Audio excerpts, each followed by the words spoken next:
Salut, salut, bonjour à tous et bienvenue à la chaîne du bien-être.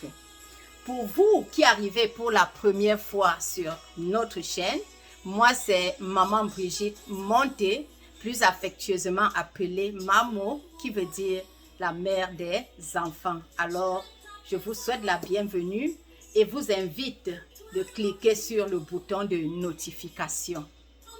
Et pour nos amours qui sont là depuis les débuts, qui ne cessent de donner de leur temps pour nous écouter, écouter nos vidéos, les aimer et les partager. Alors du fond du cœur, je vous dis merci, merci, merci. Aujourd'hui, nous parlons de l'importance de la parole dans le bien-être du couple. Cette parole qui est un des moyens que nous utilisons pour nous exprimer et nous faire comprendre. Comment faire pour avoir des paroles plaisantes dans notre couple? Allons à sa découverte. Gardez l'écoute.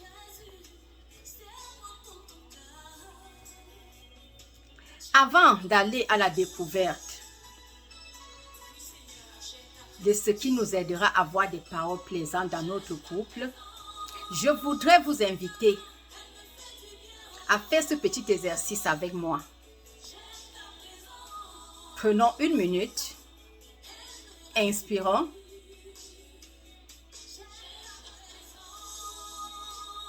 De telle sorte que vous sentez votre ventre prendre du volume vers l'avant.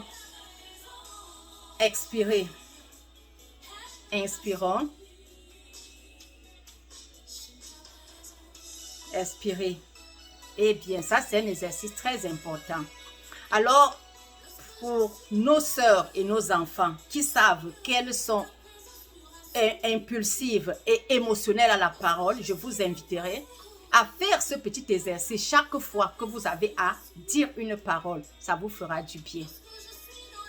Alors, avant de toucher les 7 valeurs que je voudrais partager avec vous, qui vous aideront vraiment à avoir cette parole plaisante dans votre couple, je voudrais vous faire savoir, les enfants, mes jeunes sœurs, certaines réalités de la vie, à savoir que le mariage est une unique école à risque où vous êtes appelés à vous compléter car nul n'est parfait. Quand je parle d'école, ça veut dire que vous apprenez tous les jours dans le mariage. Et quand je dis unique, parce que chaque mariage est unique à son genre. Ce qui se passe dans le mariage de votre voisin, ce n'est pas automatiquement la même manière que votre mariage aussi doit fonctionner. Et pourquoi je dis risque? Parce que chacun vient dans le mariage avec son bagage. Chacun vient avec un bagage. C'est pour cette raison que je définis le mariage comme quelque chose, une école unique à risque. Le deuxième point que je voudrais que vous sachiez de la vie, les enfants, mes jeunes sœurs, c'est que le mariage est fait des hauts et des bas, où seul le pardon sincère, je dis bien sincère, vous aidera à avancer. Le troisième point que la vie vous aide à comprendre, c'est que la seule et unique chose qui reste dans le couple après 20, 30, 40 ans de mariage, c'est la parole. Pourquoi? Parce que la beauté physique que nous avons quand nous sommes jeunes, cette beauté que nous achetons même déjà sur le marché, les cheveux, le teint, les ongles, les yeux, tout ça maintenant nous achetons. Donc cette beauté-là va passer. Les enfants qui nous entretiennent, qui meublent la maison aujourd'hui, ces enfants vont grandir et soit les études leur feront partir, soit ils vont aussi se marier et partir. Le travail notre carrière qui nous préoccupe, ça aussi va partir parce que nous prendrons la retraite. Alors, de ce fait, je vous invite à ajouter à votre beauté physique, cette beauté physique-là qui vous a aidé à conquérir cette place d'épouse. Ajoutez maintenant 7 valeurs que je vais partager avec vous. Alors, quelles sont ces valeurs? Gardez l'écoute. La première, c'est quoi? C'est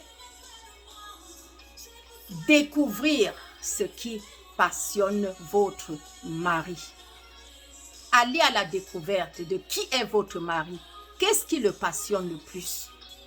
Et faites les recherches. Une fois que vous avez découvert ce qui le passionne, travaillez sur cette chose. Allez à la recherche de cette chose. Allez étudier. Allez vous enrichir sur YouTube.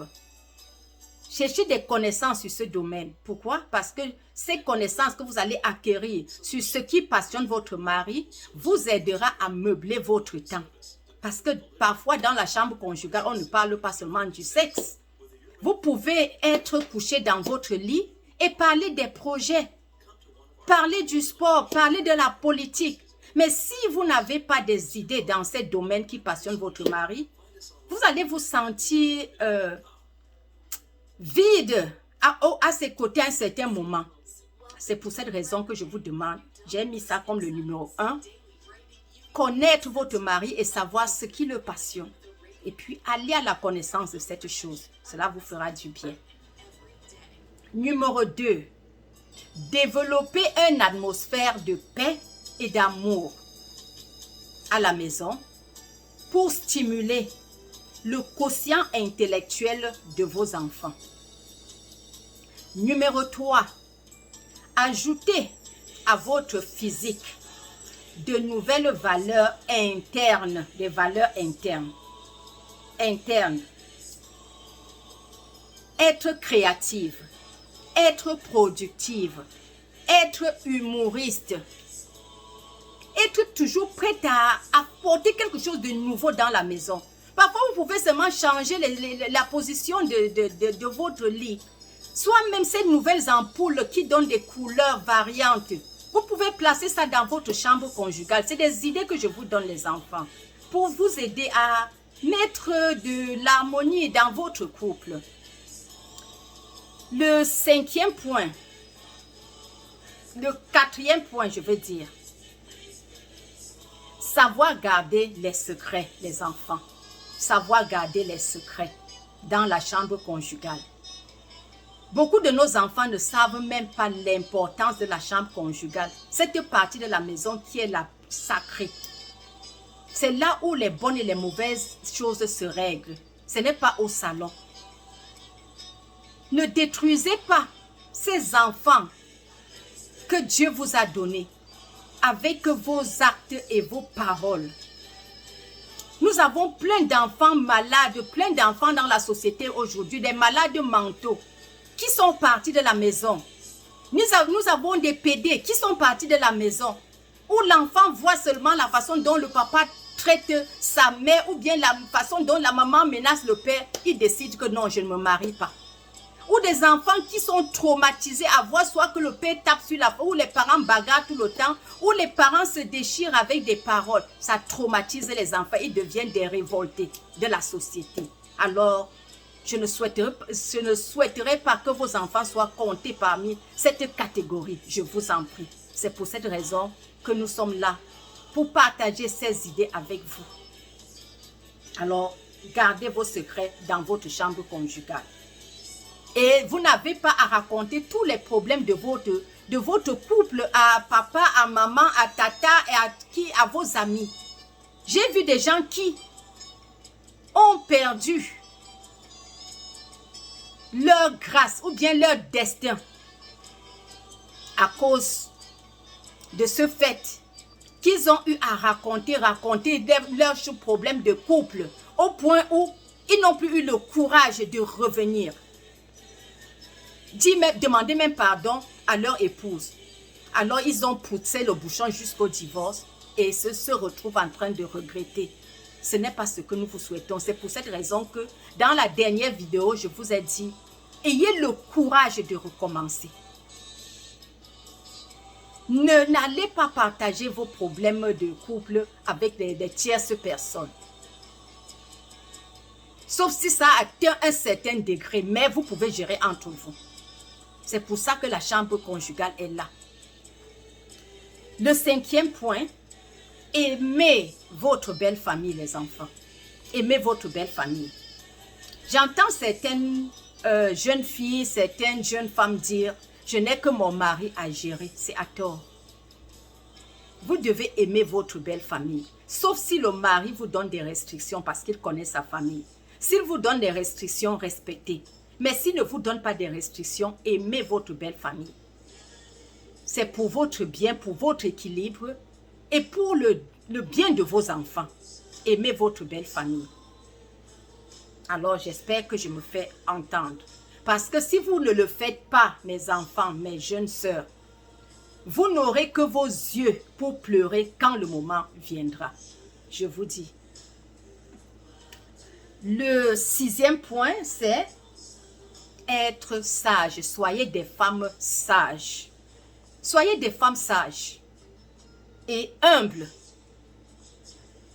Parce que votre époux, qui est le chef de famille, peut soit vous élever, soit vous détruire. Alors, valorisez votre conjoint. Le 7e point, soyez capable de contrôler vos émotions. Soyez capable de cacher vos émotions, mes enfants, mes jeunes sœurs.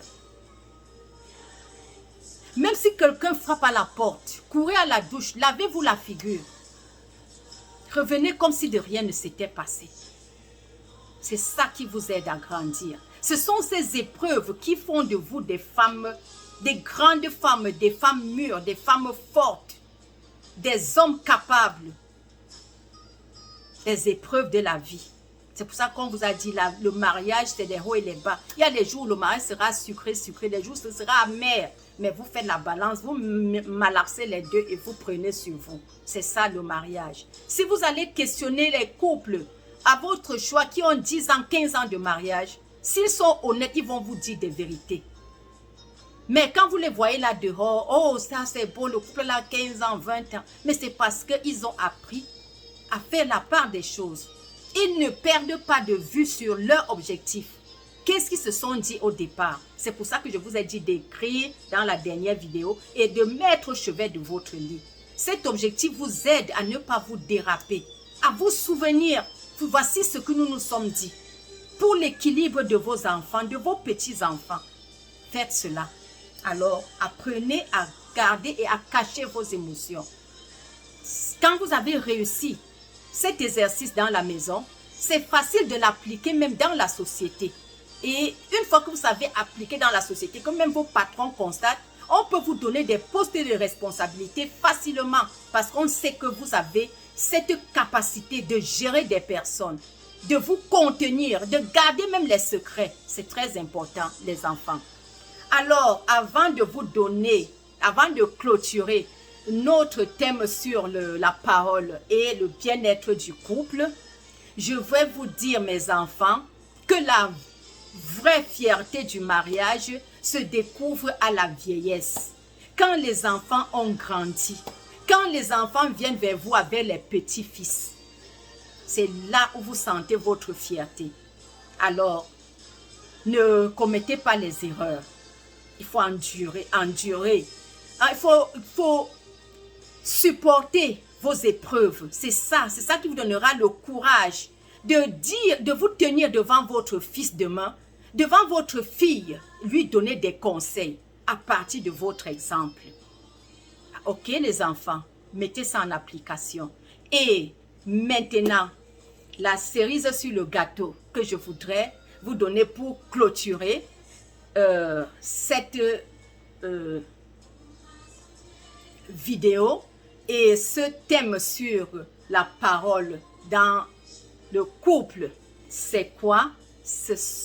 les valeurs que vous ajoutez, mes enfants, mes jeunes sœurs. Les valeurs que vous ajoutez, ça fait votre fierté. Quand une femme sait qu'elle a de la valeur, quand une femme sait se vendre, sait se valoriser, même s'il arrive que ce monsieur-là vous abandonne, il va aller à gauche, à droite, mais au fond de lui, il saura qu'il a perdu une perle. Et quand bien même vous avez ces valeurs, mes enfants, c'est facile pour vous de vous réintégrer dans la société. C'est facile. Et si vous voulez même vous remarier, c'est facile. Parce que les hommes que vous voyez là dehors connaissent les bonnes femmes. Qu'ils ne vous trompent pas. Les hommes connaissent les bonnes femmes. Soyez parmi ces bonnes femmes-là. Des femmes qu'on valorise. Des femmes qui savent se donner de la valeur.